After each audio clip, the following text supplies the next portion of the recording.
Hello, hello, hello. Welcome for our special show today as we celebrate our veterans today. I got my flag out. I feel like Don King on the Rocky movie or whatnot. I'm excited to celebrate our veterans. Before we go any further, we thank God for our veterans for the sacrifice that they've been able to do during time to allow for us to be able to have the freedoms that we have, the freedoms to complain, the freedoms to congratulate. But at the end of the day, it's still freedom. So we thank God for all those who have served. Today, we have a host of people that will be able to come on that we'll be able to highlight that have actually been about that life, so to speak, and they have served our country. But we're going to go a little bit deeper than just that. We're going to see how they've been able to use or use those transferable skills to be able to actually assimilate into society and excel with things that they've gleaned from the military life or things they've been able to gather after they left the military, so to speak, or whatnot. So today I want to start off first with our girl, Molly Ann Luna. Say hello to the people, Molly Ann. Hello, happy Veterans Day. Thank you so much, Darren, for inviting me to the show. Oh, absolutely. Now, I want to thank you, first of all, for your service, Molly. So thank you again for what you've done for our country as well. And if you don't mind, Molly, let's just start it off of your military experience. So if you don't mind, could you share what branch, any classification, and also lead into why did you even join the military?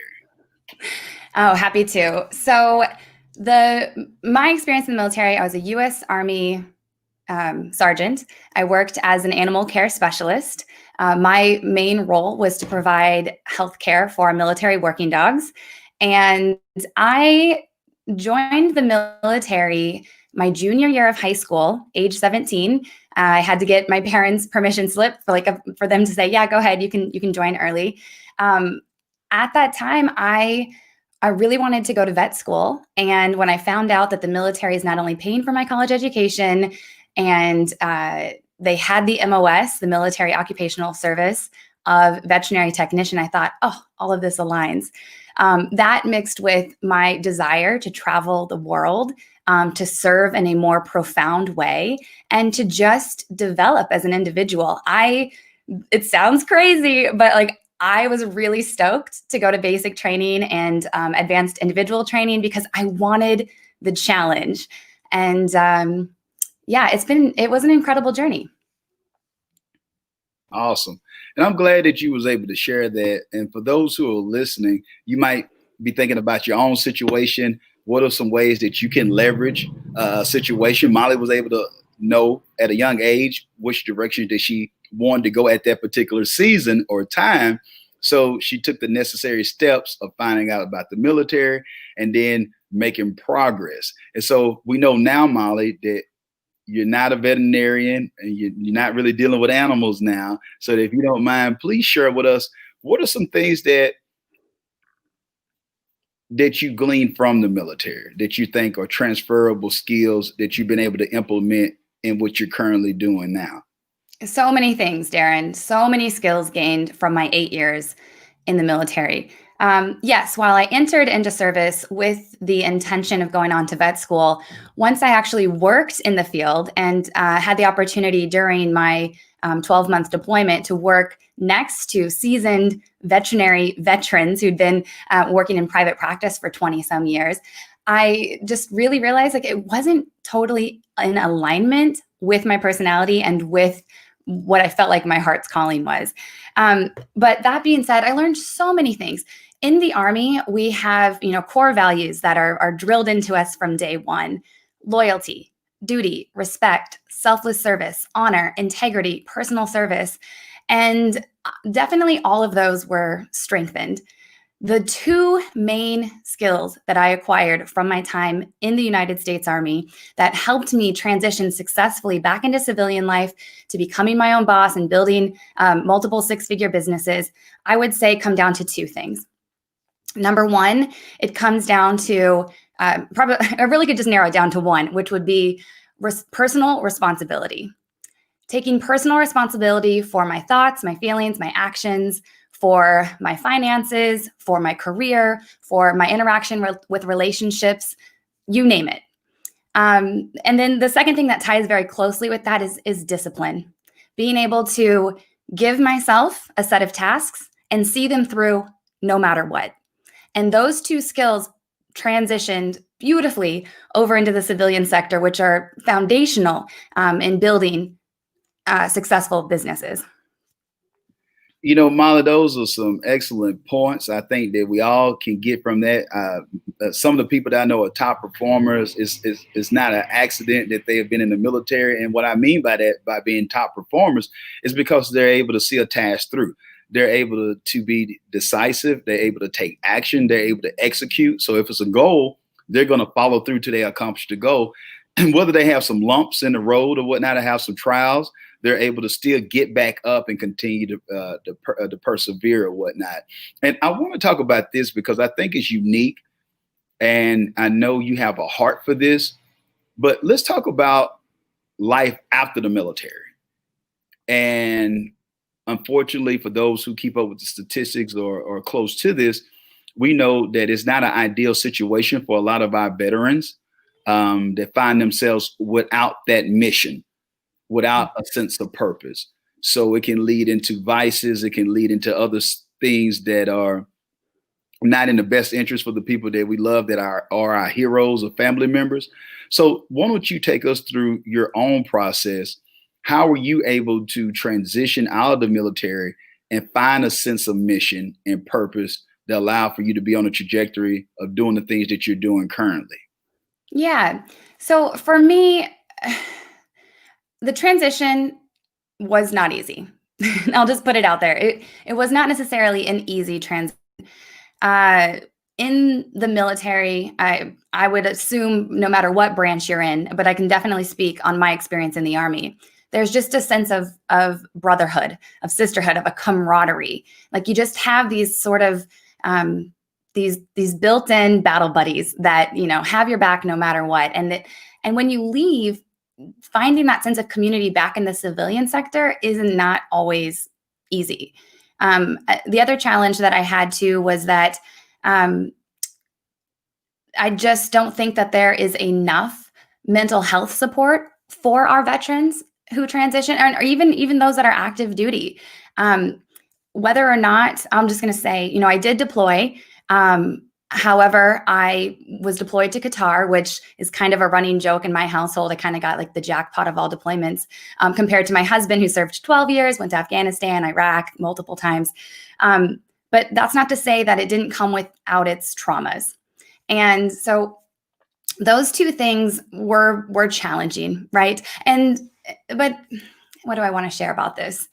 The thing about the transition was that first year, I was kind of in this mindset of like, who's going to point me in the right direction? Like, what's my next mission? What's my next vision? Because in the military, it's all kind of passed down to you from the upper chain of command. But now you're out on your own, and ultimately, it comes to that personal responsibility of having to go inward and to really ask yourself some tough questions about, what is it that you stand for? What type of contribution do you want to make in the world? And you have to really do a little bit of the inward digging to reestablish your own personal vision and mission. And so for me, and I'll speak on my husband's behalf, U.S. Army veteran, Staff Sergeant, 12 years of service, together, we went through that transition together. So it was nice to have him, but it was a tough couple first years. So what we have done was we did all of this inner exploration, all of this work to really figure out how do you reestablish that vision and mission for yourself and go about creating your next career. And through all of our trial and error, we actually were able to we were able to bring it down into what we call our legacy leader SOP, our standard operating procedures. And we've turned it into a course because it was so so crazy there for a while for us. And we're like, there's got to be a better way. And so to help our fellow brothers and sisters in arms with that transition, we decided to put together a curriculum for them so that it's much easier to know what questions to ask yourself to really identify your life's next mission. Molly, I love talking to you, girl. It's like Campbell's soup. It's good. I'm telling you, I love the content that you're sharing with those who are listening. And so, if you know someone out there, or if you got a family member, or if you're a veteran and you're being a part of this particular program, reach out to Molly, reach out to their team or whatnot to be able to benefit from the services that they offer. This isn't someone who's just telling you something that they've heard. This is someone who's actually lived through it. And so you want to hear from the source about how you can accomplish this as well for your own life. Or if you're listening to this and you're thinking to yourself, I don't know where to start. It might be someone who's an athlete or whatnot, and then you find yourself not playing college ball anymore. You need to transition. There's some parallels there where it's a loss of purpose or a sense of I have no mission, or I don't have the camaraderie about being in a team anymore.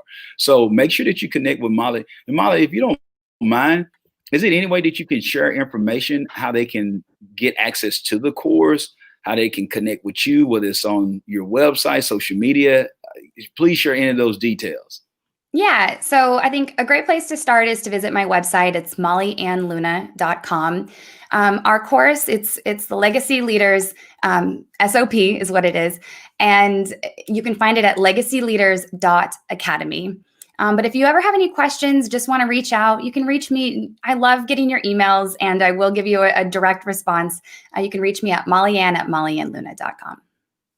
Awesome. Awesome. Now, Molly, I got the information up so our people can see it. So they will be able to see the broadcast, mollyanluna.com. Make sure that y'all connect there as well with Molly. Now, Molly, we're not through yet, but I do want to hear a little bit more.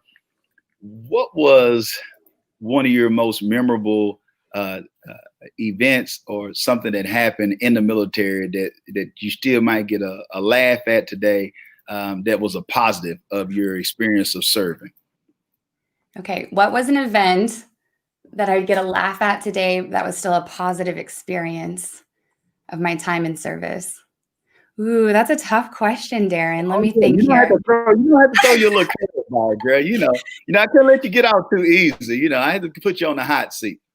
Oh my God, so many things.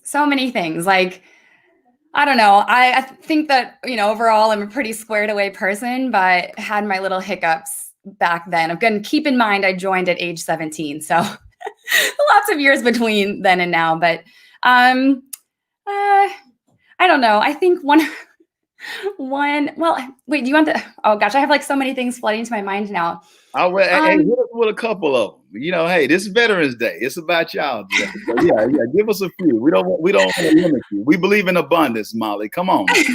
One that I think is memorable and somewhat funny is when my team was gearing up for deployment. We had spent several months up at Fort McCoy, Wisconsin, to go through some basic battle simulations, so to speak. And my officer, God bless him, he's incredible, but he's, primarily Army reservist and primarily a full-time veterinarian in his small practice. And we're just doing a simulation, and we supposedly, our convoy gets stopped, and we're supposed to get out and like set a perimeter.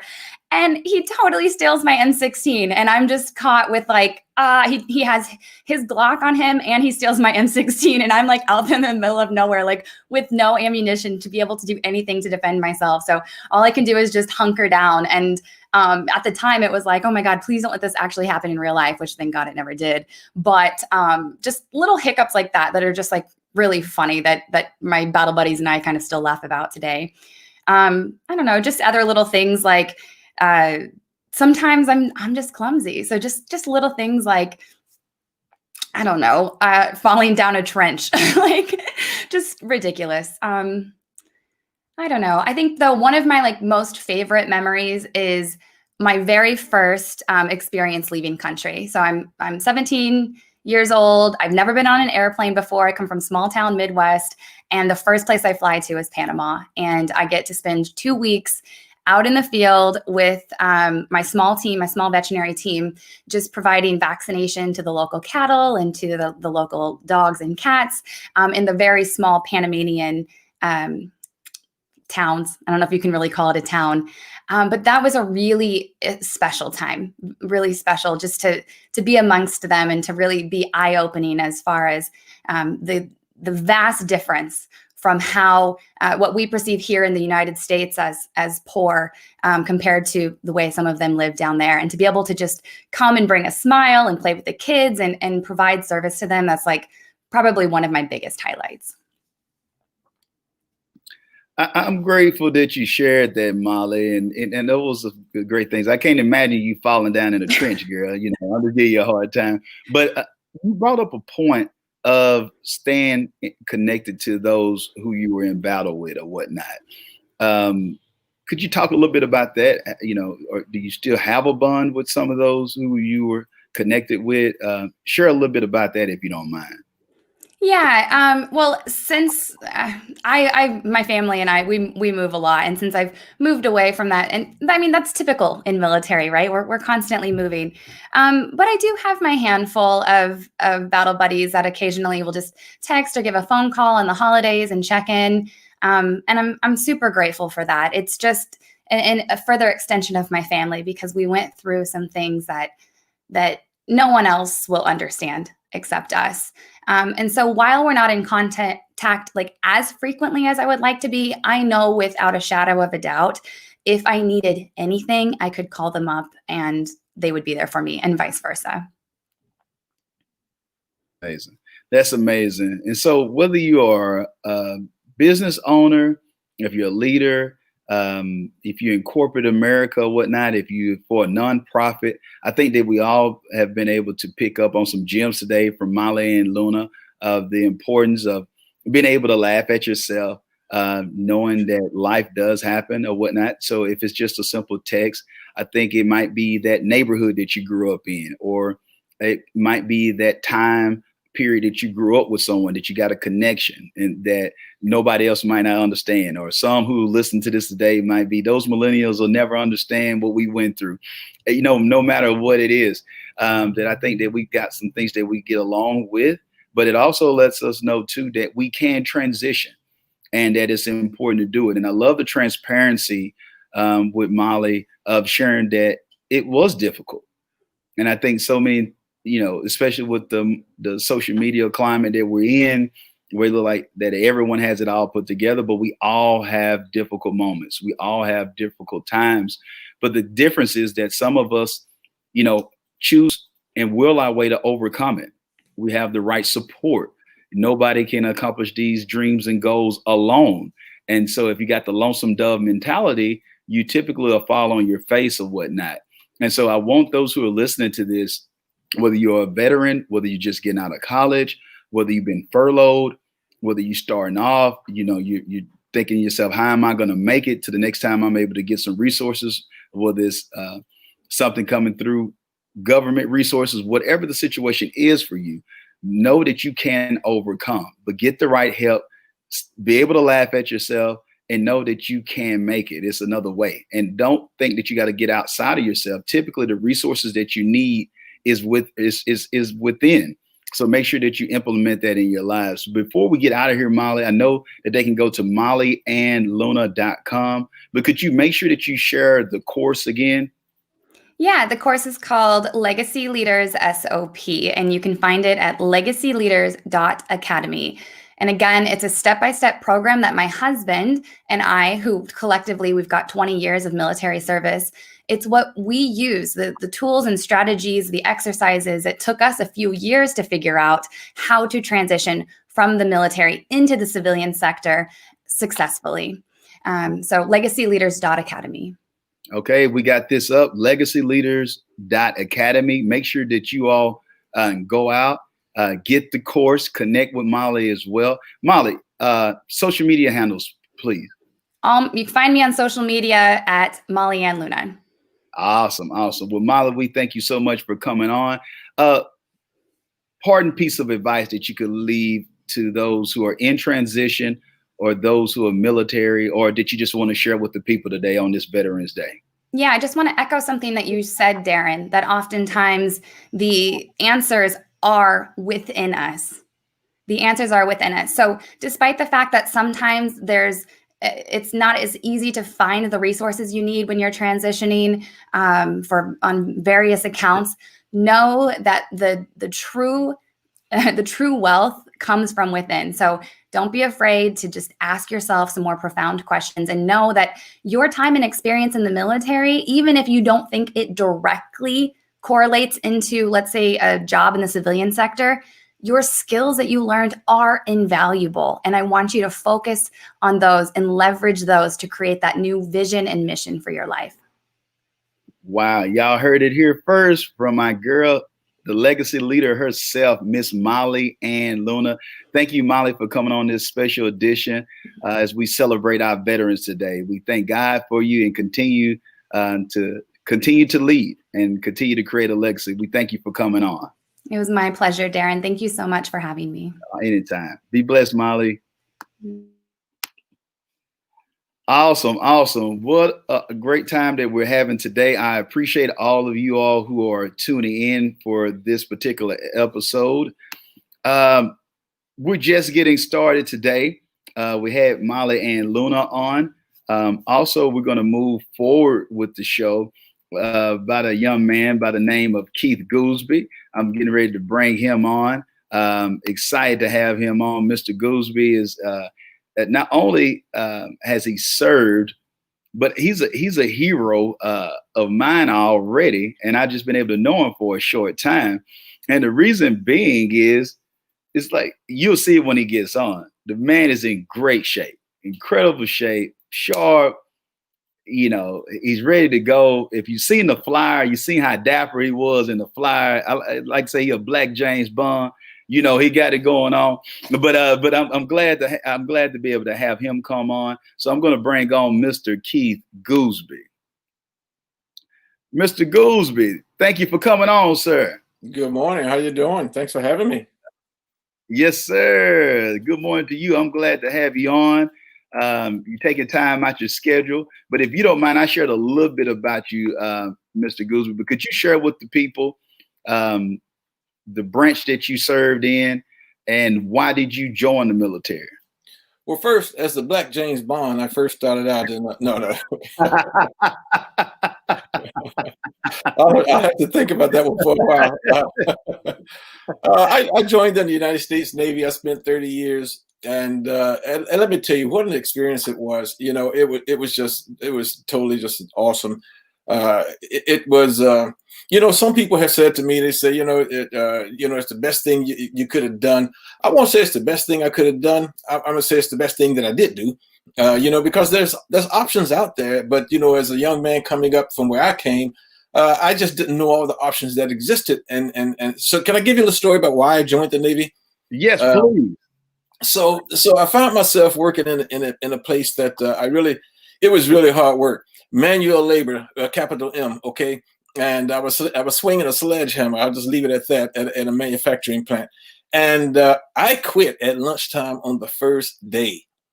And I walked up to the foreman and said, "You don't owe me anything. You already paid me." Because what they paid me was here. And what I got here was, I can't do this for 40 years because, back in that day, everybody had 40-year careers, et cetera, right? So the next day I went to the recruiting office. I went to the Air Force. And they said, we can take you in 3 months. I said, that ain't good enough. And I went to the Navy. They said, we're taking them out. Okay, I'm in. So I didn't know anything there. I all I knew, here's one of my points that I like to give people. If you don't know what you want to do or what you're going to do, just know what you won't do. Know what you can't stand for. Know what you're not going to do. And I was not going to do that for 40 years or anything even close to that. And now, to those people who chose to do that, good on you. But it didn't fit me. Okay, so that's what got me in the Navy, So anyway, that's why I chose to join. Awesome, and I thank you for sharing that information. And I don't want to move too fast on that, because that's definitely something that we can weigh in on, of the importance of knowing what you don't want. And so you don't have to know what you want, actually, as it's getting started. You got to know what you don't want. And so with that being said, for those who are listening in, I know we got veterans who are tuned in today as well, but I want to speak to those who are entrepreneurial, those who are business owners out there. You got to think the same way. In this 2020 situation is not an ideal situation.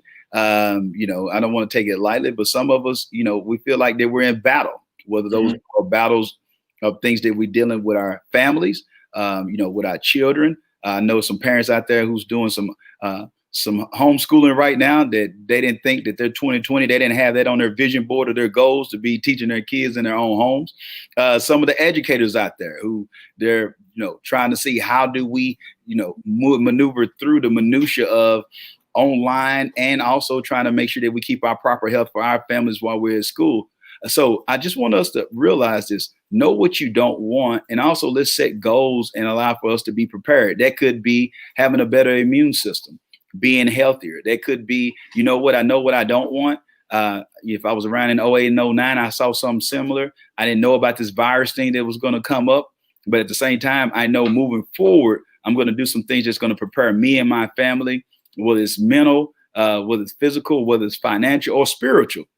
Whatever it is for you, I think that we can learn from what Mr. Goosby shared with us. Now, with that being said, Mr. Goosby, if you don't mind, share with us what were some things that you picked up on in the military that you feel like that was transferable? Because I know you'll probably talk about it a little bit later, but you've been able to retire getting ready to be 2 times, if I'm not badly mistaken. So I know it's some things that stuck with you or some things you picked up on during this journey. And I would like to hear if you could share some of that wisdom with those who are listening in.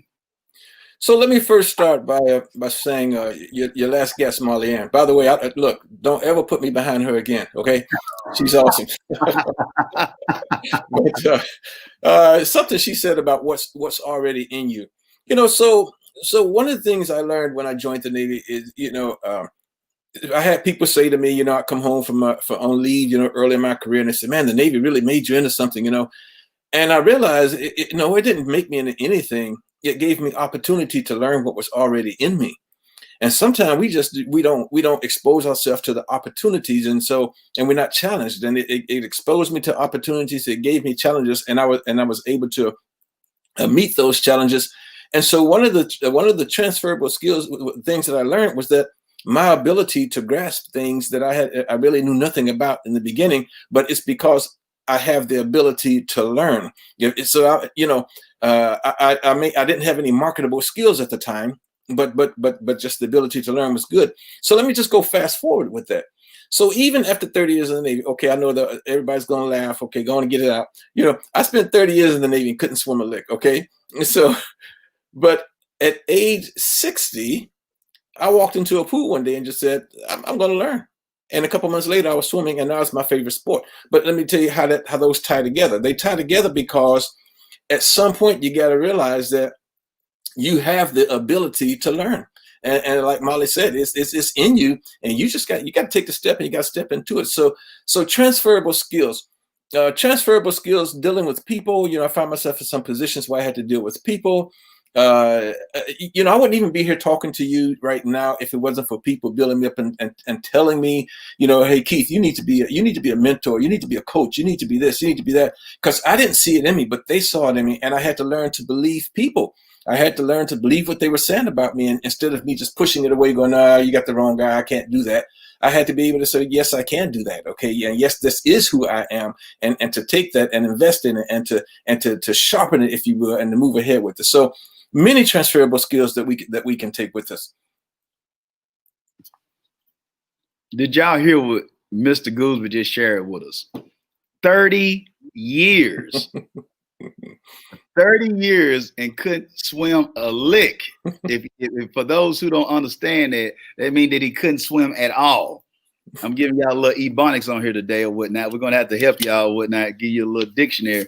But with that being said, what are we running from, right? What are we running from right now? It's some of you who are buying into that. You can't teach an old dog a new trick. Mm-hmm. You're buying into that. You got to have a paradigm shift. a paradigm shift to realize, why not me? If you haven't learned about investing, why not you to learn about investing now? If you've been furloughed, instead of looking like it's the end of the world, what is that new thing or that idea that you had, but you were so busy that you didn't even have an opportunity to pick up and learn it? You got something called YouTube University, or you can get on Udemy. You can pick up a new book. If you don't have money for the book, you can find a way to get in the local library or find somebody who's giving away things or whatnot, where you can pick up a book or reach out to someone on social media for free, or they got free courses of things that you can be able to get an ebook. Whatever that situation is for you, it's time for us to start realizing that we can learn.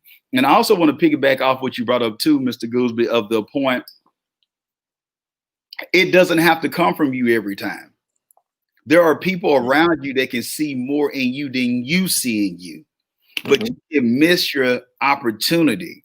Or for those, I'm going to speak Christianese a little bit, you can miss your blessing because you have blinders on. So you can have something that someone else sees for you that can be an opportunity for you to have a breakthrough in your life. But if you're having a narrow mindedness and you're just only believing what you want to believe, then you can't go with what your thoughts are all the time, because some of our thoughts are off. They're off track. So you can't go with your gut because your gut might be wrong. You got to have a self-check and have people around you who can tell you something that's positive in your life. So when I look at the company that we've been able to start, Mr. Gooseby, and I'm just piggybacking off what you shared, I didn't have this idea. It was somebody else that had that idea and was sharing with me. And I was just really not like, oh man, anyway, I got other things that I need to do. That's not what I'm here to do. I'm here to do this right here, do something else. But they saw it and I was able to walk. So it wasn't with me with a 10-year business plan that it was going to look like this and all these. No, it was me listening to somebody else that was around me that was able to open up the door for me to actually walk into my destiny. So for those who are listening to this interview today or hearing this special edition that we're doing for the Veterans Day, what Mr. Gooseby is sharing with us, where are the opportunities that surround you that you felt that since you haven't done it before, that there's no sense of you trying? It could be going to get that GED. It could be just picking up on a trade because school is not your thing. It might be the same thing with the sledgehammer. We're not knocking the people with the sledgehammer, but it wasn't Mr. Gooseby's thing. So it might be the same for you. What are some areas that you just haven't explored that you're forfeiting the opportunities? I heard a man say this, and I want to share this with you, Mr. Gooseby, as we move forward. And I want those who will listen. One of my favorite quotes is that a man shared, most people acquiesce to known hells, forfeiting unknown heavens. That's deep. I like that. I like that. You know, if I may just add to that, I think a lot of times we only know what we know, and we're afraid to venture out into something new. And why are we afraid to venture out? Sometimes we've learned early on that people said, oh, you can't do that. And we listen to all the people that say they can't, you know, and the negatives seem to be magnified to us. And for instance, if you think about 10 things about good things, 10 things about someone you know, could be your spouse, could be someone very close. What's the one thing that stands out the most sometimes? It's that negative thing.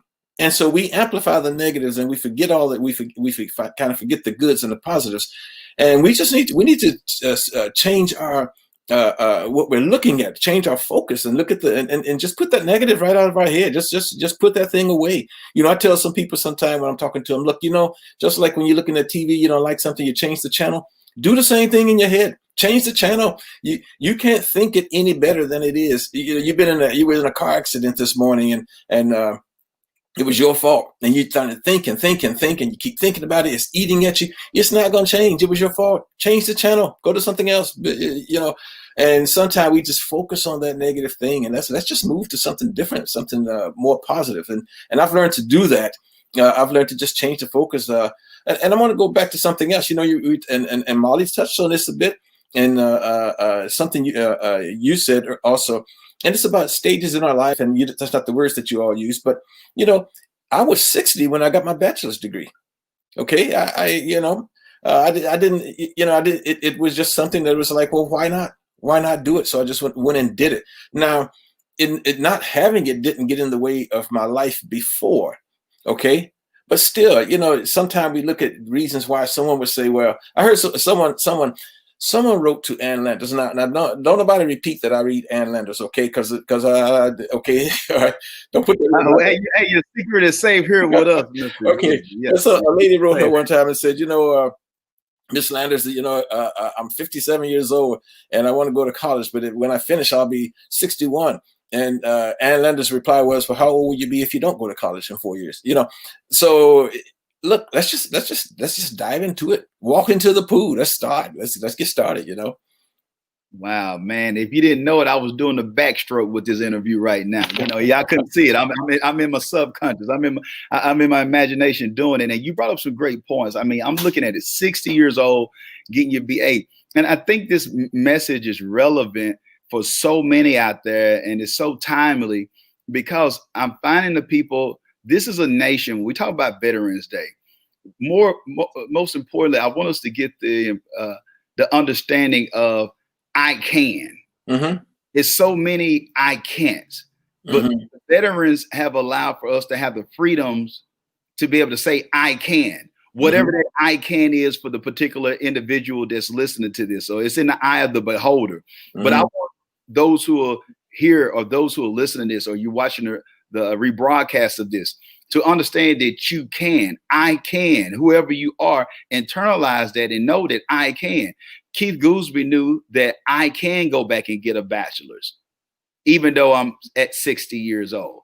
I can learn how to swim. It's not ridiculous to say, well, I went this long. There's no sense of me trying it now. I think so many of us, this is the thing that allows for you to have fuel. Wherever you have purpose, it will lead to passion. Passion is what fuels you to allow for you to profit. And what I mean by profit, it could be monetarily.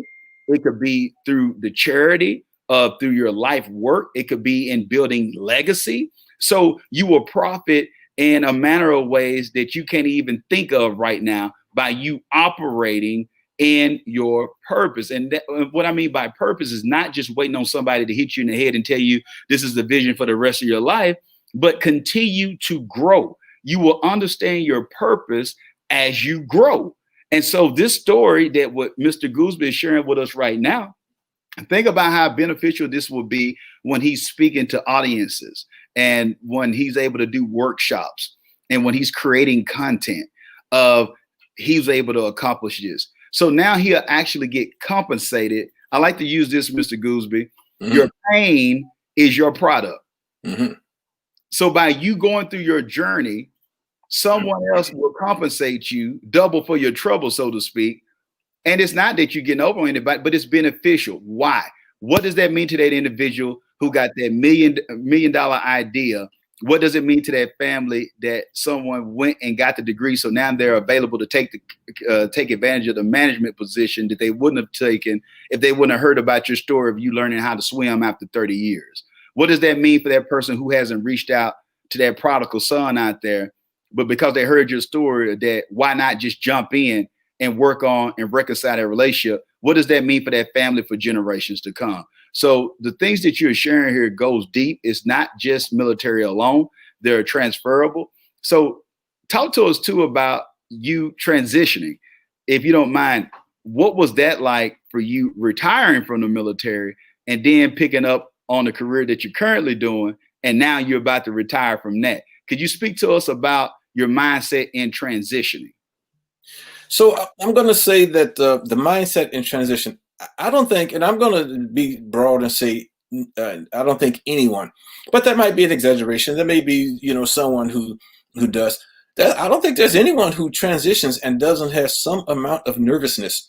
And it's a good nervousness. Nervousness is good. It kind of keeps you careful, kind of keeps you looking at where you're going.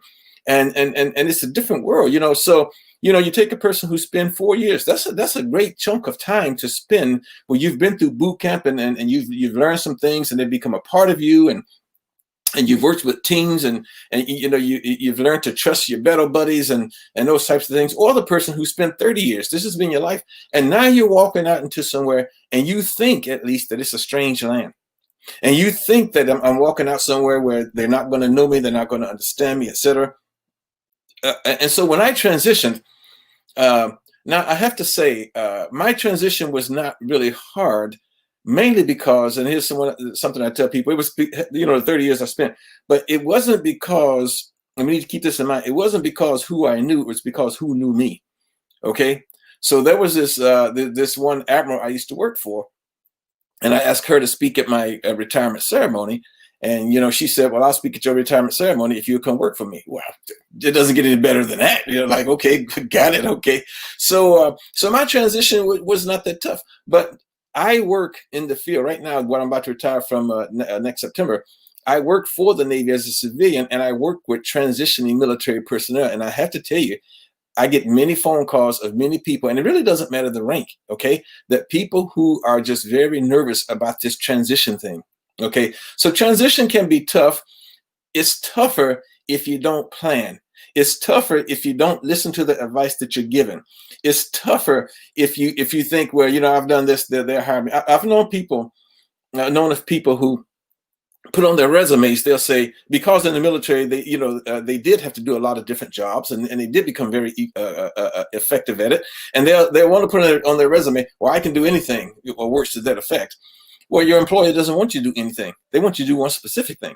Okay. And so we come out thinking, well, why don't they just accept me because I can do anything? No, we have to adapt to the language and to the culture that we're going to. Okay. And that I can do anything might work where you came from, but it doesn't work where you're going. And so there's a learning process, and we have to adapt to this world we're going to. And it's kind of tough sometimes.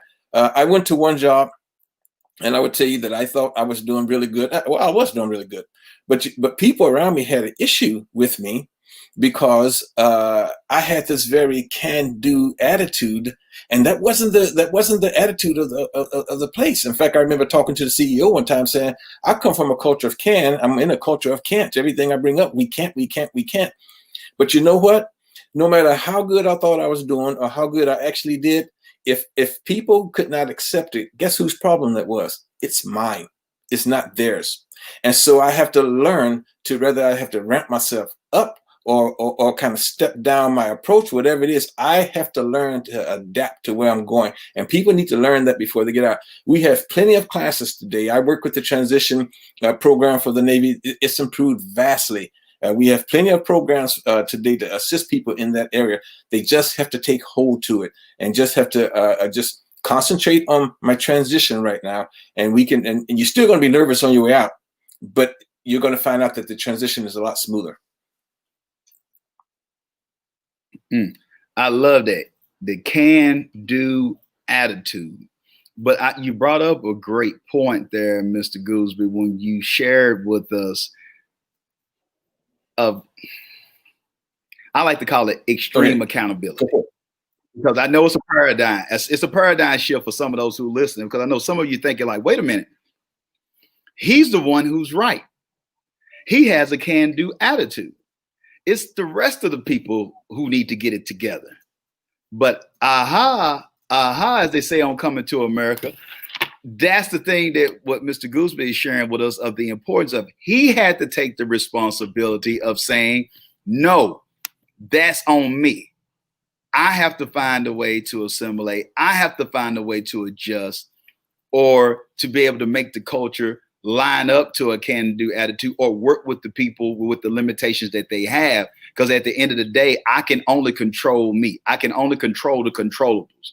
Or he could have went into the mindset of being upset every day, allowing for it to fester, allowing for him to have the compound effect working in a negative way in his life, because, oh man, shoot, I shouldn't be here. These people are tripping. I don't need to be in this kind of environment looking for another way. But he chose to be a change agent and work from within to bring about a positive change. But he didn't allow for that to dim his light or for his light to flicker. He continued to keep his flame, but he understood that I need to make an adjustment to work with the people that I'm around.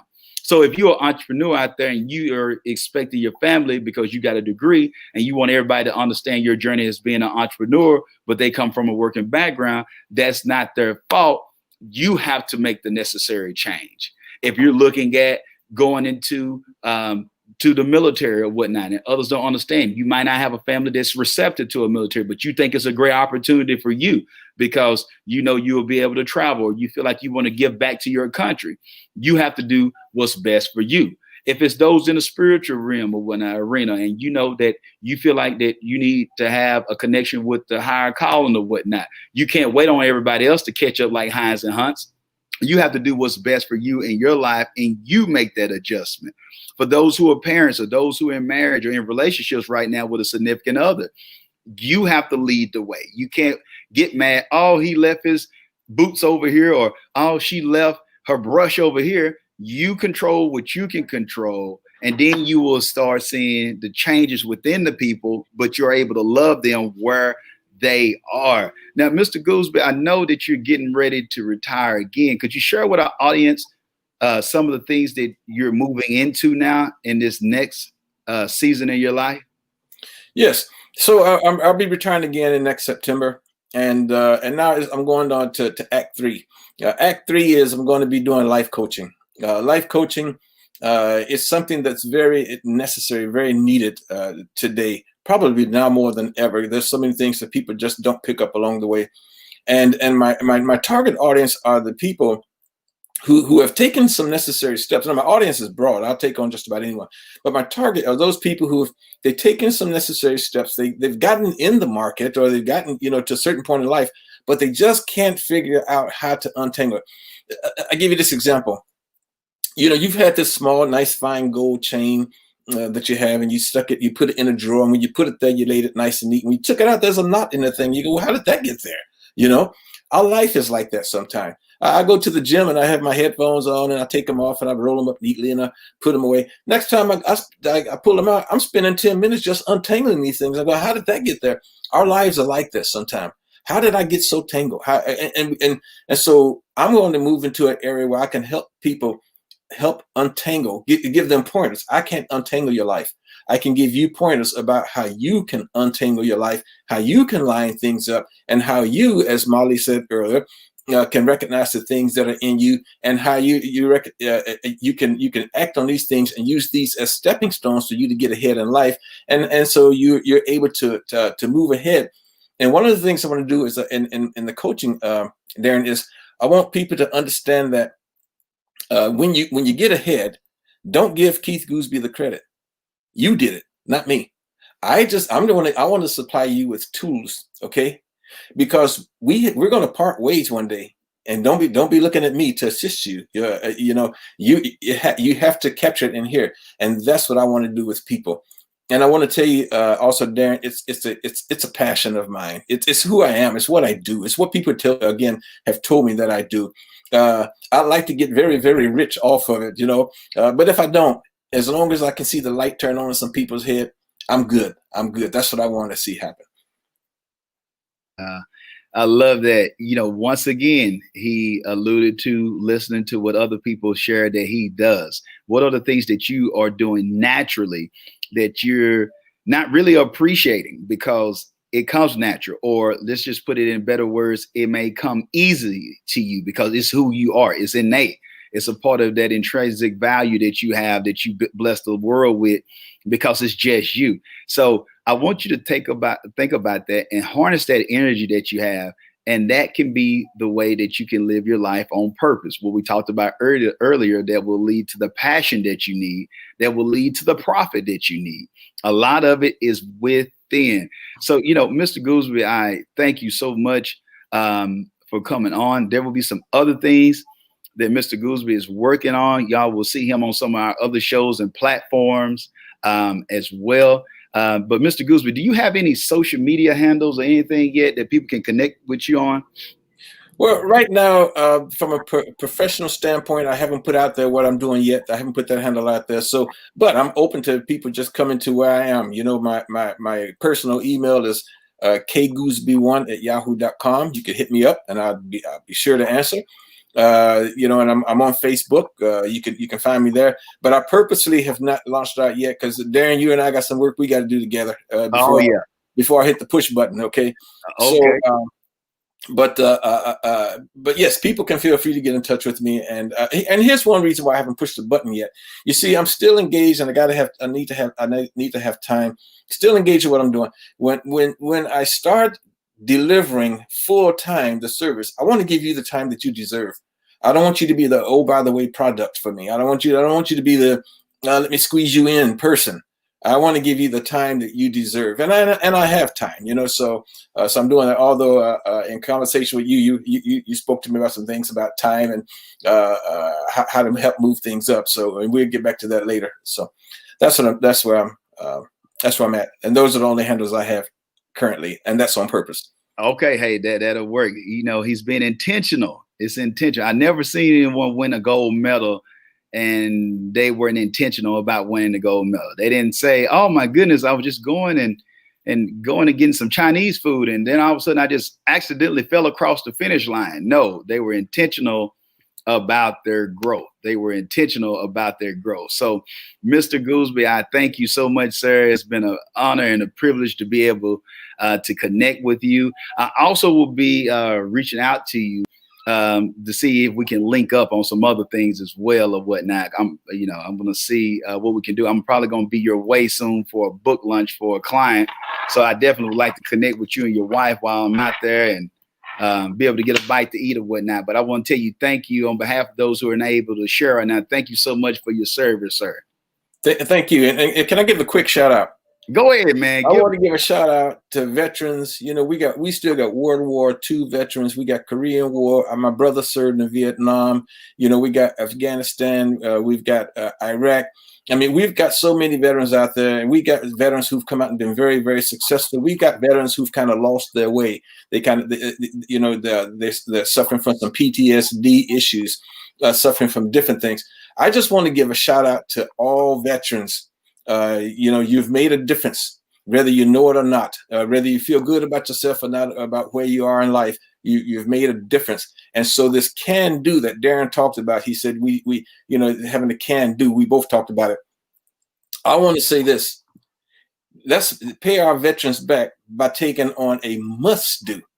I must do. Because people have opened the door, people have laid their lives on the line, people have done things so I can get ahead, and we need to look at it as a must do. We must take advantage of this, and we must move ahead. So thank you to my fellow veterans out there. Thank you, Darren, for acknowledging the veterans, and it's very appreciated. Absolutely, sir. I thank you so much for your time. Like I said, tell your wife I said hello as well. Yes, sir. Country cousin from Texas said hello. And I look forward to seeing her soon. But thank you for your time, Mr. Gooseby. Thank you, sir. All right. You too. Wow. A must-do attitude. My man, Keith Gooseby, brought it on home for us or whatnot. Man, we're just getting started today. I just want a special shout out to all the veterans, those who are still serving in active duty as well. We just want to just thank God for all of you, for your service, for your bravery, also just for the opportunity for those, if you got in because you just want to make a better life for yourself. So that's why we have those who are entrepreneurs on, those who might be college students, those who might be furloughed and you're looking at doing something new. We're just glad to have all of you in here today. But we're just getting started. We're getting ready to go with my man, Dr. Maurice. Dr. Maurice Lawson is in the building. I'm looking forward to having him on too. And we got a special treat too or whatnot that'll be coming on too by Miss Monica Lawson as well. She'll be in the building too as well. Before they come on, I just wanted to share with my good friend, Dr. Maurice. Now, it's been told not only is he a military, but he's a man of faith. But most importantly, too, I heard that he got a little game. Got a little game in basketball. That's what the word is on the streets. I don't want to put all the man personal business out there. It's just what I heard. So I don't want y'all just to get to seeing the flyer and seeing him in the suit and all that don't realize that if you don't want to come at him the wrong way, because he might ball you out. He might ball you out. So, but he's a great friend. I've been able to connect with him over the years, and we've been able to work on several projects. But we hit it off instantly of being a kindred spirit. But most importantly, I respect him what he is as a man of faith, but also as a husband. Been able to glean from it who he is, a father. And more importantly, you know, some people can tell you some things, but it's another thing when you see someone walking things out. So I have so much respect for him by seeing him being a man of character. And one, it's not easy. I like to say, you know, as the great philosopher and former heavyweight champion Mike Tyson said, everybody got a plan until you get punched in the mouth. And so when you get punched in the mouth, we're able to see who you really are. And when you got to make tough decisions. So, but like I said, I'm not going to just keep going. I'm going to be able to have him come on right now. If he's ready, I'm going to go ahead. Dr. Maurice, if you're ready, give me a thumbs up. I'm going to bring you on. All right. All right. I got the dream team coming on. Hello, good people. How y'all doing? Good morning. Good afternoon, I should say. Oh, yeah. What's happening? I'm doing good. Now, before we get to Dr. Maurice, now we got to talk to the history maker. You know, Dr. Maurice, I don't want you to take it. No problem, brother. We got to start with the history maker in here.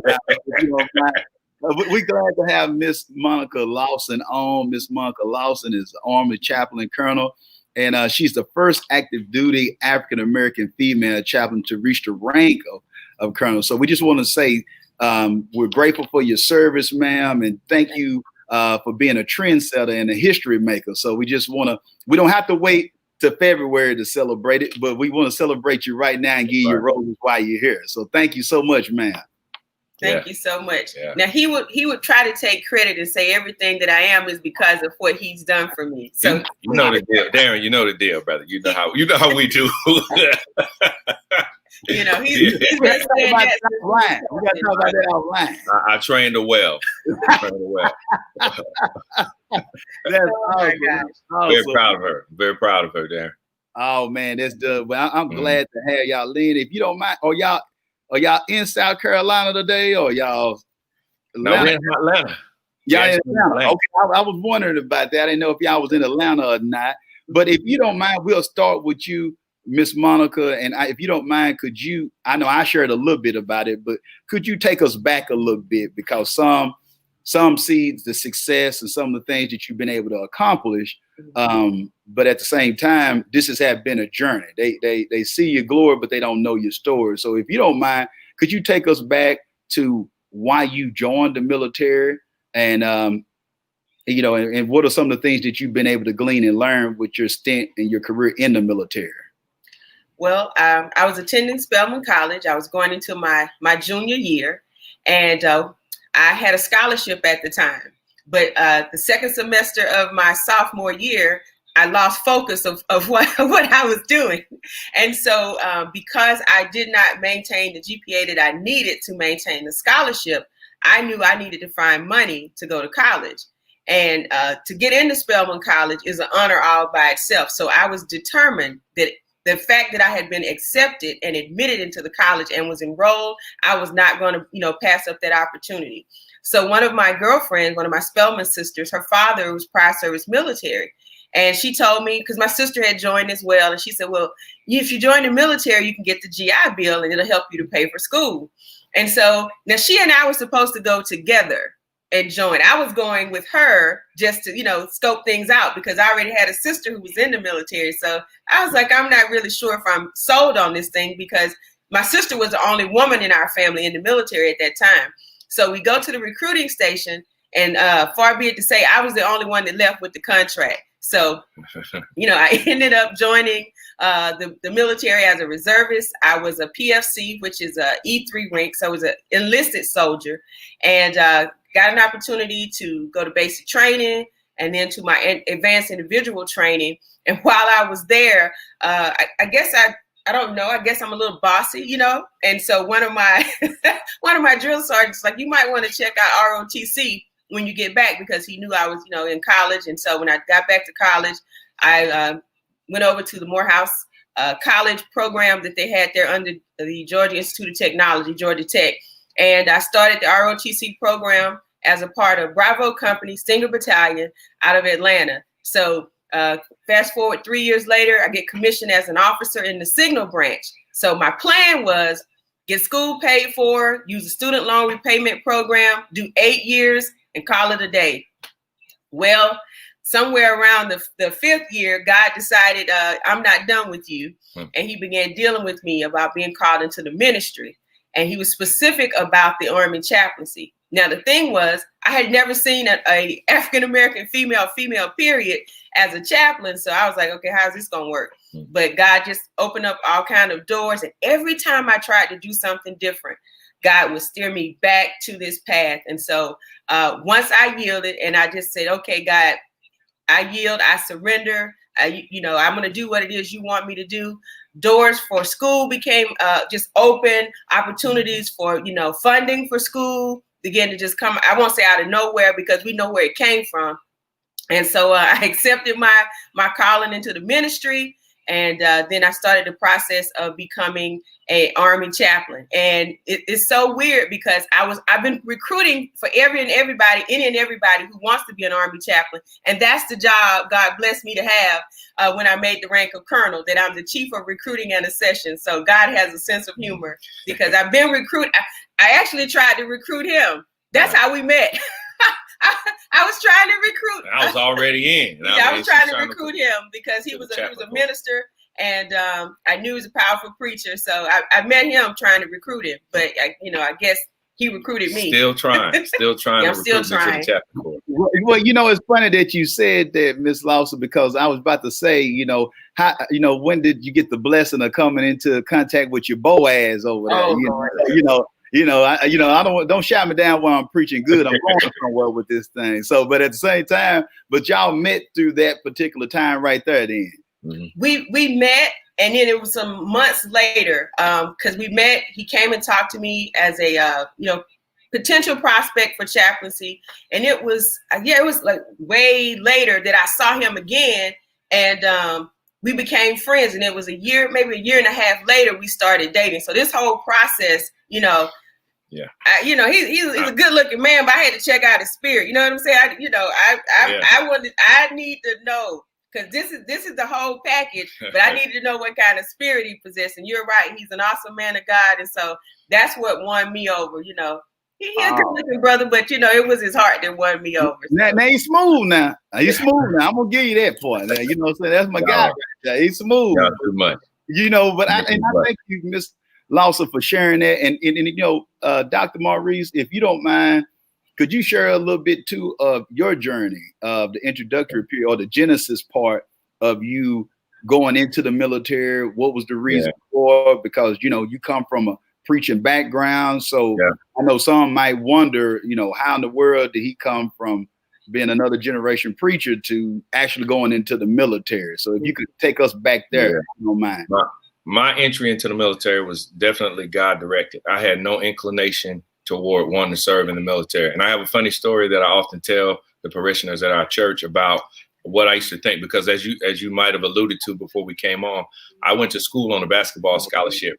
And then I left my original school, went to my home school to be connected to our ministry, but I continued to play in New Mexico State.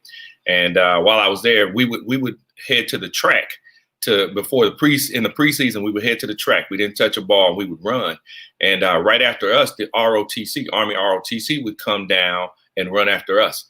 And, one of the things I used to say was, what kind of dummy would graduate from college and then go into the Army? Oh my. I mean, that's what I thought. It's so funny. God has a sense of humor. So I would find out. I say to our members a lot of times, the Lord was just probably looking at me laughing, saying, you're going to find out what kind of dummy is going to graduate from college and go into the Army.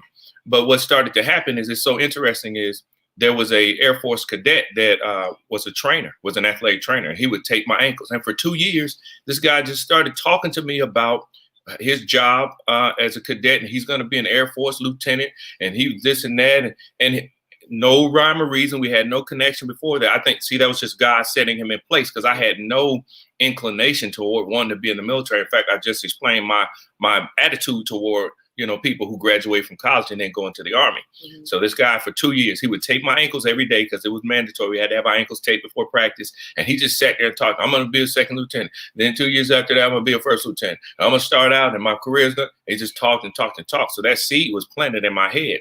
And then when I was in my senior year, I redshirted. So I know I had at least one more year, 5 years, to play for. in my senior year, I started to look at the job market around me, and I knew I wanted to get a master's degree in my field. I was in the psychology field.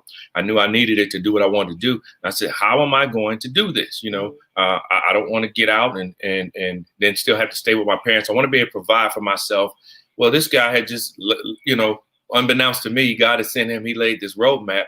So I find myself up in the Air Force ROTC office going into my 5th year of college. And the Air Force at the time didn't have any slots available for me to join the ROTC program. And lo and behold, they said, but you can go across the hall and check with the Army. They probably had to. And I said, oh, no, if I got to join, I'd rather join the Air Force, but I walked across the hall. They said, hey, we have as many slots as you want. And so, reluctant and all, but having goals in mind, wanting to finish school, wanted to be, if I was going to have a family within the next couple of years, I wanted to be able to provide for them. Sometimes, Darren, my philosophy is sometimes you got to do what you don't want to do to get where you want to go. And so I went, and I was reluctant. And my first couple of years of ROTC was challenging for me because there was no one in my family, no one immediately that I knew that had any military service. So I had no point of reference for this, but I just felt like it was something I needed to do. And I'm gonna tell you, it was the best decision that I never wanted to make. I'm gonna say it again. It was the best decision. God led me into this. He just kind of set the trails up, put the people in place, and led me into this. And my most significant relationships, hence this one, my spiritual mentor, they all came from my military service. One of my most significant worship experiences, congregations, people that I've been around, came from my connection in the military. So many wonderful things I talk about. So it was definitely God led. I had no intention of doing it, but thank God I did, because it was in so many ways that we may be able to get into. It was one of the most impactful decisions that ever happened to me. This wonderful lady, this trendsetter, would not be sitting beside me if I had not followed that lead that God was, that trail he was taking me on to join active service. You know what I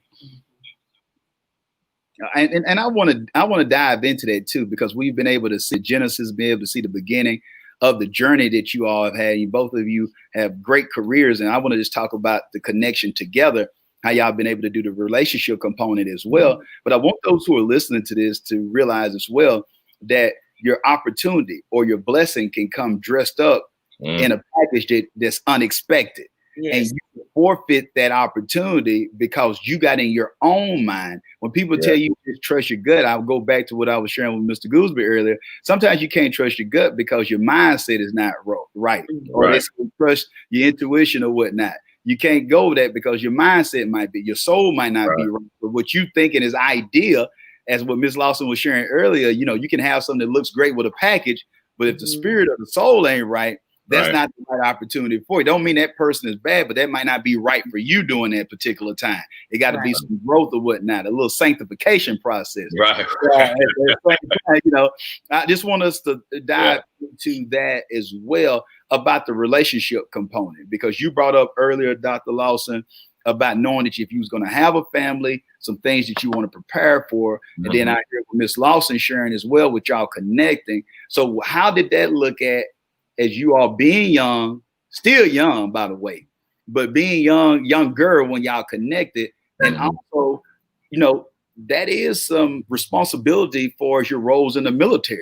So I know that some people are dealing with some, tough things with being at home with each other during COVID or transitioning or moving. So how were you all able to navigate some of those challenges of your careers, but while still keeping your marriage sanctified?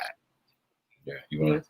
Well, first of all, our career and our marriage, as far as dating and now it's mirroring the same way we dated. When we started dating, I was stationed someplace else.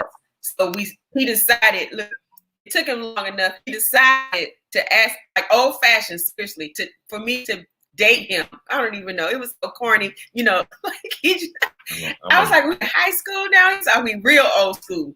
So he asked me, if I would, be his lady and date. And I was like, I wrote a letter, said, check the block. He really did. We went in the store and I was like, is he serious? What are we, 12? And so, and I looked at him. I was like, is he serious? Is this the way he's going to act? So he asked me, and then I thought about it. And then he formally asked me like some months later, And the day after he asked me, he found out he was getting deployed to Iraq. So I was like, well, I don't know. Maybe this is a sign that, you know, I'm not sure we're supposed to be together, because every time, you know, we would say we were going to, you know, date and move forward. One of us would leave. Either I would leave where we were stationed, he would deploy, or I got deployed. But it was as if the bond never changed. It was every time, you know, we would come back, it was as if we had never missed a beat.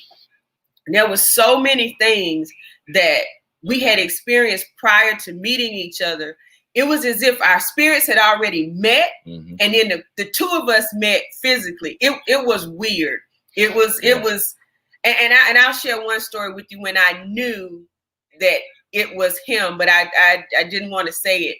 I was sitting in a church service, and these two songs by Dietrich Haddon were being sang at the Bible study. And so I'm getting in my car and I'm getting ready to leave because it's almost time for me to PCS to another duty station. And the Holy Spirit says, you need to go to Maurice's house and talk to Maurice. Now I'm like, I just left Bible study. I'm trying to go home and go to bed. So I called him and I said, are you busy? He said, no, I'm getting ready for tomorrow, because he was a company commander at the time. So, but you can come by, you know, I'll be up for about another hour.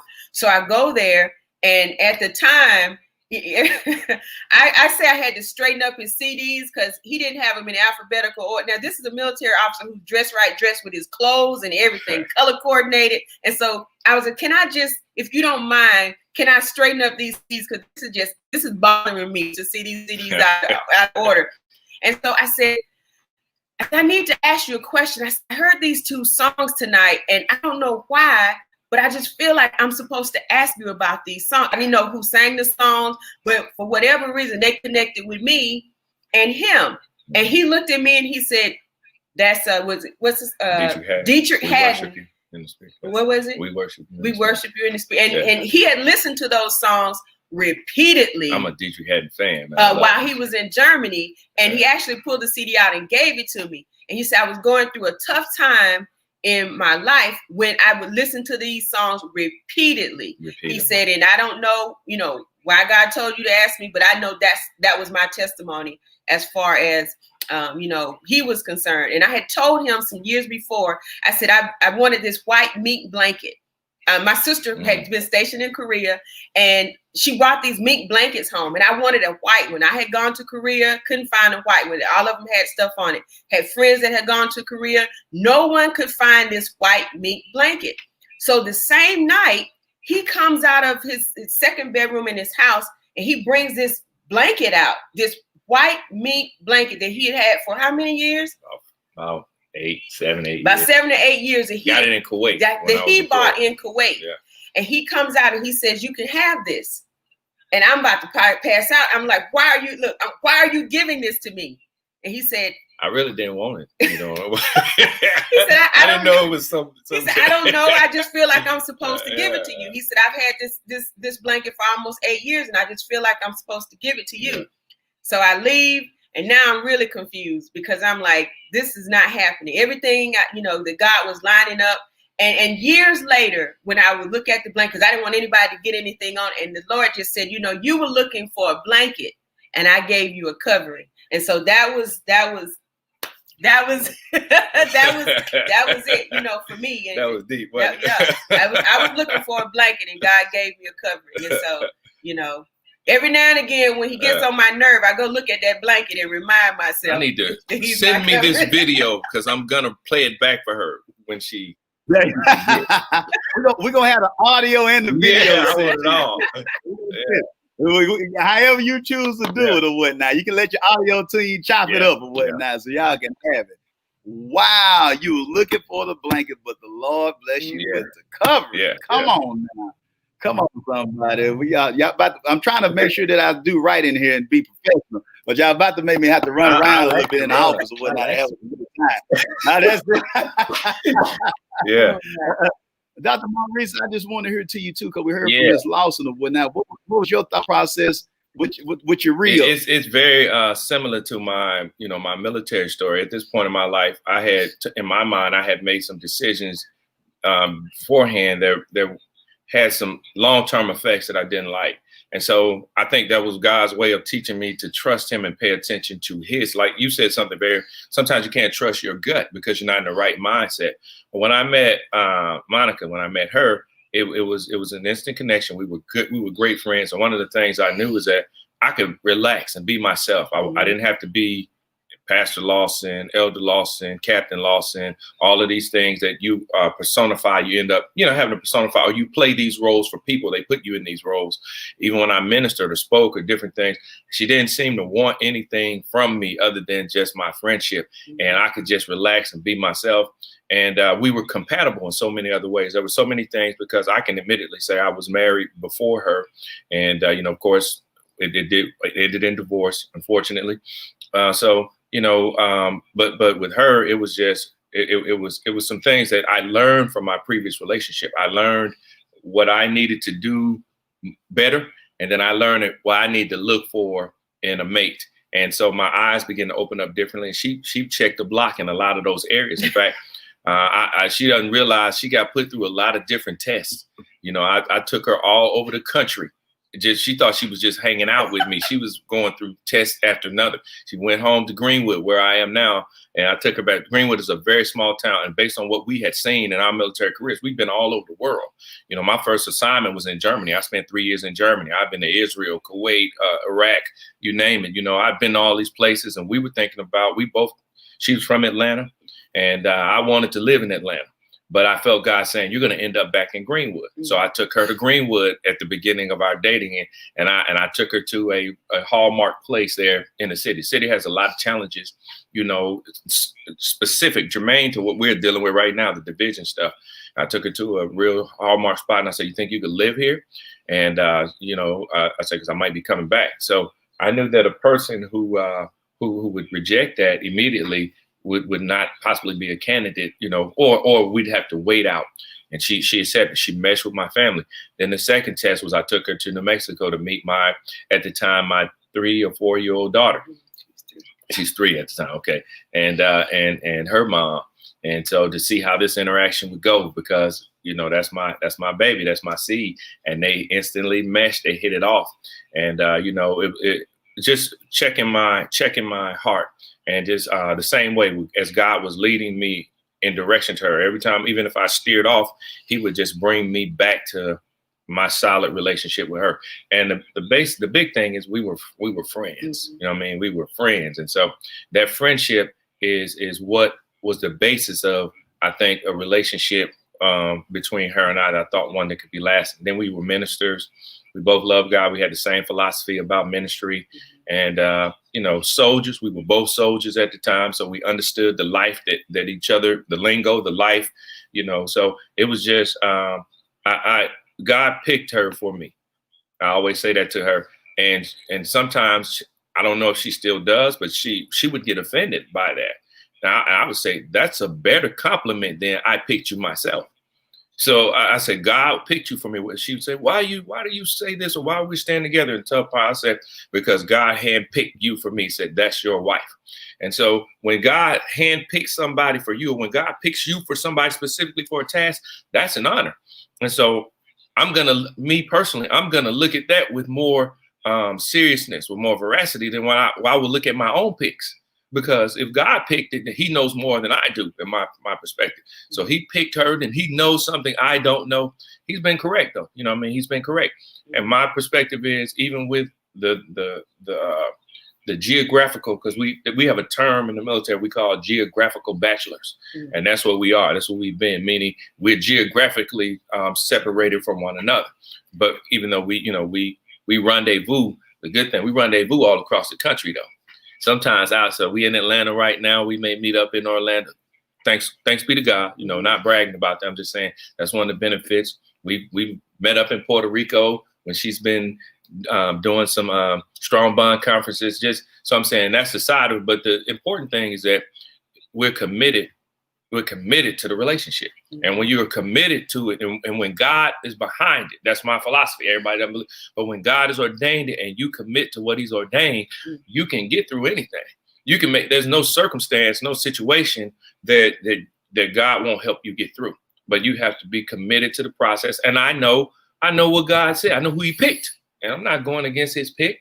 You know. And if I can add, I told Maurice this maybe some months ago, but his ex-wife called me up and we talked, and she said she knew eventually they were both going to marry other people.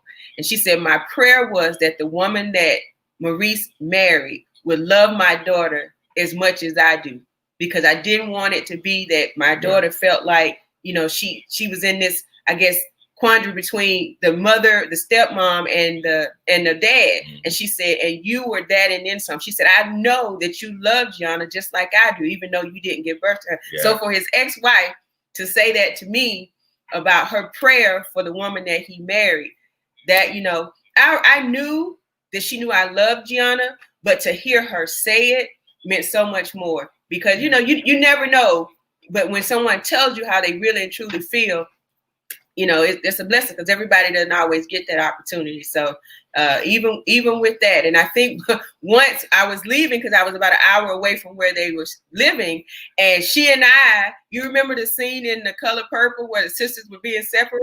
Yeah. Yeah. No, your ex.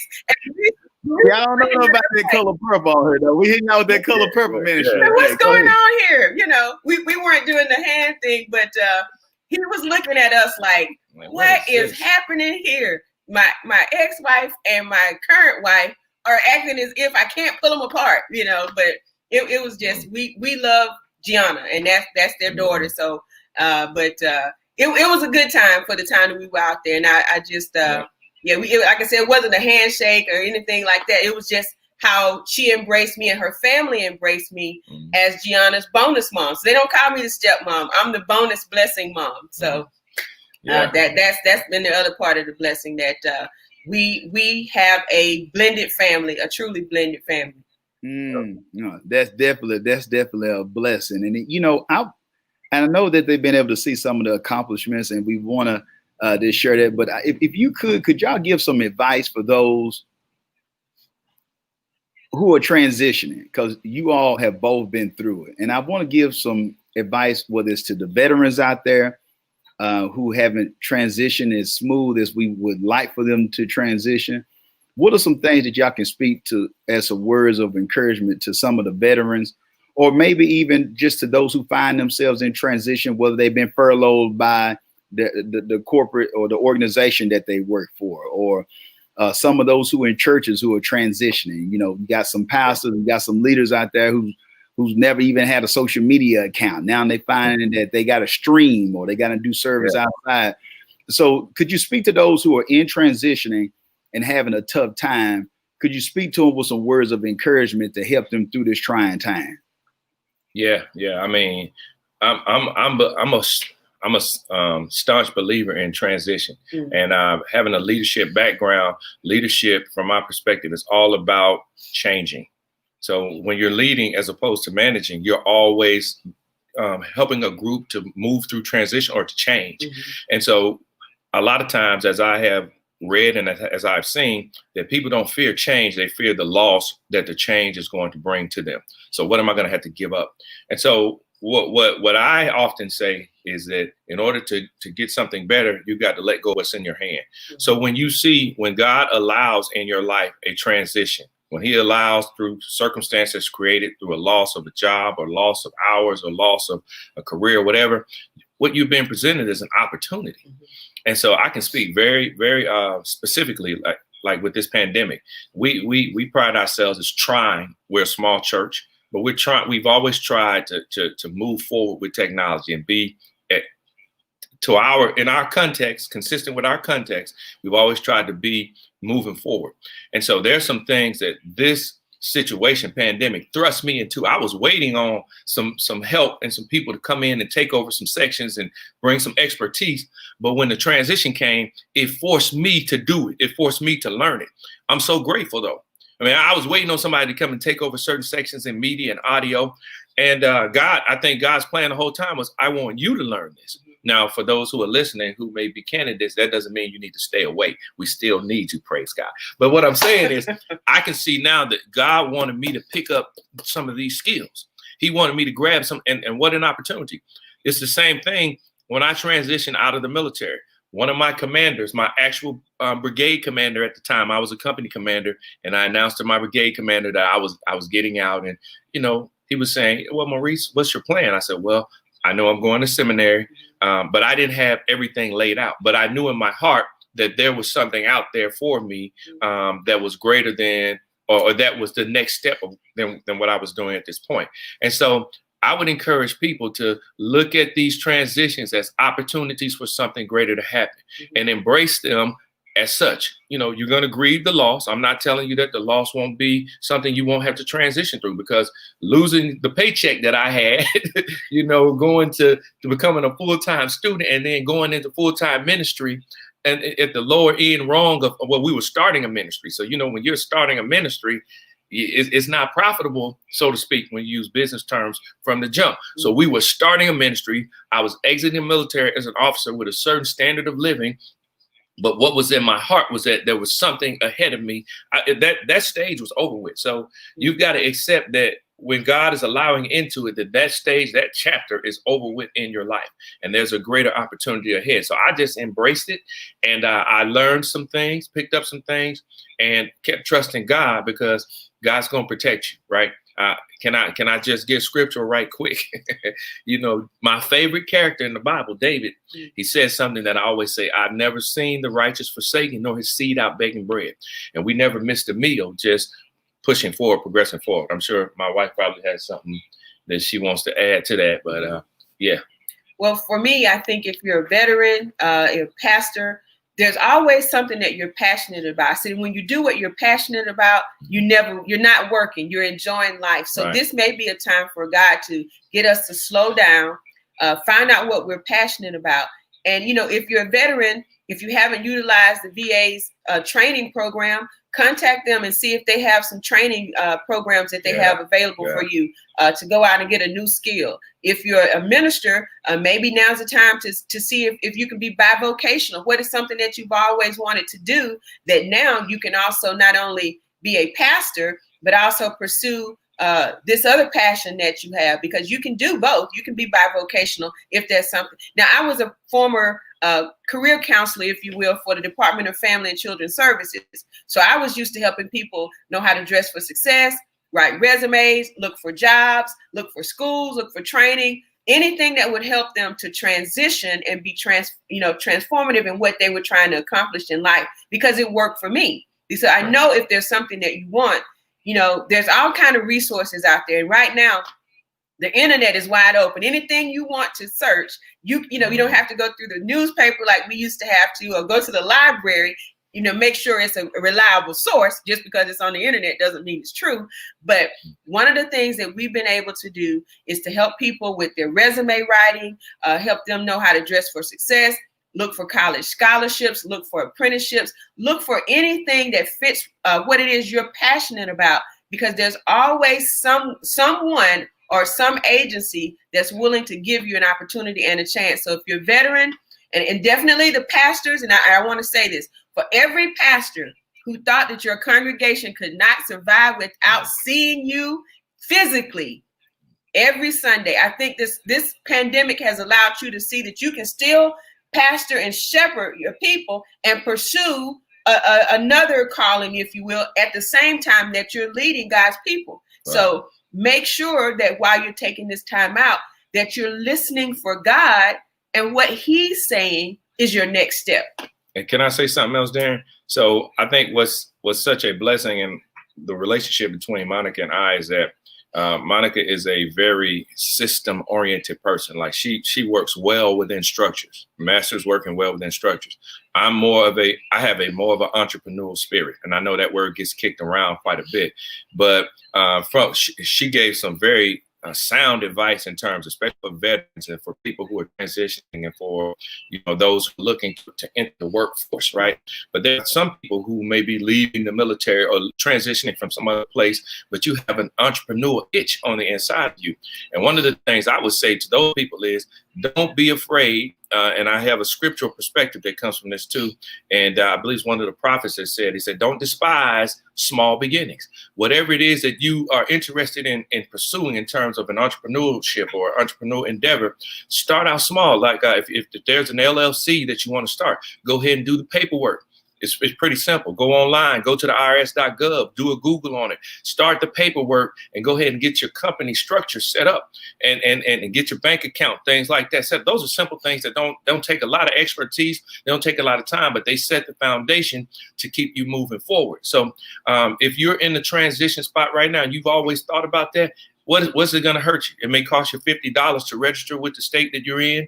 And then you don't know what when you lay that foundation, what it will attract, what people will come to you and say, hey, I've been thinking about so and so. You know what? I just started a LLC. I just started a nonprofit, so on and so forth. And that's how things kind of work for me as well. I wasn't ashamed to start slow. And then if I had to work, even with my 2 or 3 degrees, if I had to work and make $1,000 over here until I could support this dream, I did that, because you got to keep the big picture in mind. And entrepreneurs, we go through different non-traditional streams in order to get to the place where God gets us.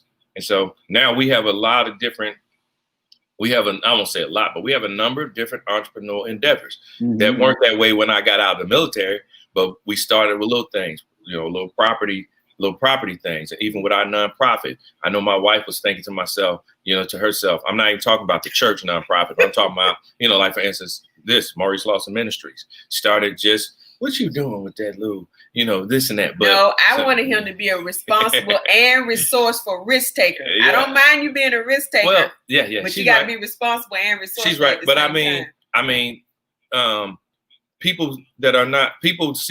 entrepreneurs see differently than other people. Sure. They see things that other people don't see. And you need the support of others. If you got others who, like, it would have been difficult to do this without my wife and what she does. That's why I want you to save that part of the video. Don't save it. I had to cut that one out. Yeah, got to cut that one out. It's been difficult, but that's why God places teams together, whether it's a marital team or God will give you a partnership in some other way. Mm-hmm. But I'm just saying, it's so many opportunities, and sometimes it was a big step for me to step away, because I actually had. At the time I was deciding to get out, I made the list for promotion to major. Mm-hmm. And so this was from a corporate perspective. Moving to major is a step to major is middle management. It's senior leadership. In fact, you move from the company grade of officership to what they call field grade, which is moving towards senior leadership. Mm-hmm. And so that was right before me. And of course, the benefits go up, your pay go up, all of that stuff. But what was in my heart, what God was leading me in my heart, what was something greater than that. So there's some entrepreneurs that feel that way. Now, for instance, my wife, for instance, and I'm saying this in a good way. This is how God matches people together. That prospect to her, like, hey, no, this is the direction God has taken me. But I'm saying we're presenting two sides of the coin. So if God is leading you in the direction, as my wife has matriculated and moved up, which amazingly, she's what we call a fast tracker in the military, so she made colonel in 15 years, which is, that's something, not only to make colonel, but to be a double minority, being African-American and being a female. That shows you how well I trained her. You see what I'm saying? Seriously. But I'm saying this presents two sides. Yeah, all jokes aside, it presents two sides. Not joking. So you get the person who has the strength and structure and strength to make it through a system, to the top of a system. And then you have those who have a entrepreneurial spirit in their heart that they want to build a structure. You know what I mean? So I think it's a number of ways to skin a cat. And, you can transition and be successful at it. Oh, man. Well, I just want to thank y'all so much for coming on. This has been a wonderful episode. We're going to have to get y'all on just another part of the show, period, that we're doing or whatnot. But I just want to speak on all those who are tuned in. We want to thank you for your service. We want to thank you for your time. And also thank you for being transparent. Because I believe that y'all, I like to say it, y'all kept it raw and uncut like USDA steaks. that y'all was able to do that. And I think that's really the type of information that's going to help people, because yes, I can read the accolades, I can share all the titles, but when it resonates and you build rapport with someone, when they like, wait, they've been through something too. Wait, they understand my situation too. I can get up. You can be like the prodigal. You can come to yourself and realize who you really are. You don't have to stay in the hog pen. So, when you know who you are, whatnot. So I just want to thank you all so much for coming on. I got your website up, drmauricelawson.com, where they can connect with you. But I didn't know if it was anything, Miss Lawson, that you want me to share, or is that okay with me just leaving Dr. Maurice information up? Well, since he claims to be my, my agent or whatever he claims to be, trainer, agent, all those things, manager, boss, whatever. Anybody who wants supervisor, all of those things. Anybody who wants to get in contact with me, you can reach out to him, and then he'll get a hold of me. But I just want to thank everybody, especially all of our veterans. I want to thank those who serve now and those who served in the past. Yeah. And definitely, I want to say to those persons in our churches who are, going through a tough time, reach out to someone, get some type of a connection. If you're grieving, we actually we started a ministry, an online ministry for those who are grieving. My husband started this a couple of weeks ago. So get in contact with him, because we have a grief ministry that we're offering no charge at all. Mm-hmm. So for those who need to connect, because just because you're socially distant doesn't mean you can't spiritually connect with folks. So go to his website, or go to our church website to get more information about that counseling session. Can I say one other thing? Go ahead, Dr. Maurice. We recently started a broadcast called 3H, Help, Hope, and Healing. And the first one that we did, we have a trained counselor, a mental health professional that's in our church. He was on there. Mm-hmm. And every month we'll be doing something that's going to at least help with mental health. Mm-hmm. And like I said, she's in our church. She's a trained mental health professional. And so we're looking to bring these things to you. That's Maurice L. Lawson. That's all my social media platforms. So you can reach me, or you can reach my wife, Monica, just by reaching out. That's Facebook, Instagram, Twitter, Maurice L. Lawson. You can reach out to us, catch our broadcast there. We're going to be doing a number of different things there. So we're there to help. If we can help, we'd love to, Okay, and I'm just making sure that I put that handle up. Yes. So on all the different platforms. Yeah, Maurice L. Lawson. Definitely connect on there. Before I get out of here, I just got to make sure I read a couple of these comments. Yeah. My wife said, you've been holding out on us. You need to share your wife with us more, whatnot. Dr. Charlotte said, wow, you're amazing. Dr. Charlotte said, Maurice, she makes you look good. All right. Dr. Charlotte. Dr. C, what's happening? You're right. So they show us some love on there. And then we had also Franklin Rowley said, thank you all so much for sharing and whatnot. And also Mr. Goosby showed some love too as well in a private message. So I want to make sure that we acknowledge our good man, Mr. Keith Goosby out in San Diego. Yeah, but I want to thank y'all for coming on. But I want to thank those who tuned in. We want to just say happy Veterans Day for all the veterans out there. Thank you so much for all your service. No matter what differences we have, we all bleed the red, white, and blue. So we all on the same team here and whatnot. And we know that we wouldn't be the country that we are without God's help. Doesn't mean that you don't have issues within the family. We all know that. But how can two walk together unless they agree? So I think having everyone on today is right in alignment with what God wants us to do at this time. We many members, but one body. One body. And that's it. Now I'm about to close it out. I'll just give y'all a hard time. But we thank y'all for coming on. But until next time, y'all be blessed and be great. Thank you so much. Yes, sir. Take care. Thanks, Darren. Thanks.